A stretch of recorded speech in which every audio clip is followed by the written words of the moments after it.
Hi guys, today I would like to show you how to unblock a phone number on REALME Note 60. Firstly, go into the phone's app, tap on the contact I would like to unblock, and now just tap unblock here at the bottom.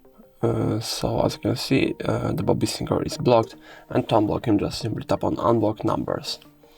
There's also another way of doing it, so I'm going to block this guy again.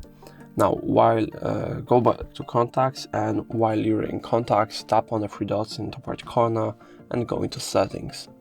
Now go into block numbers, and as you can see, here is the number that I have just blocked. I can also add another number that I would like to be blocked from here, and tap on block. And as you can see, I have now two block numbers, and now if I would like to unblock somebody, all I have to do is just tap an X, which is next to the phone number, and unblock X and unblock. And that's going to be all. If I helped you, please leave a like and subscribe, and if you have any more questions, let us know in the comments.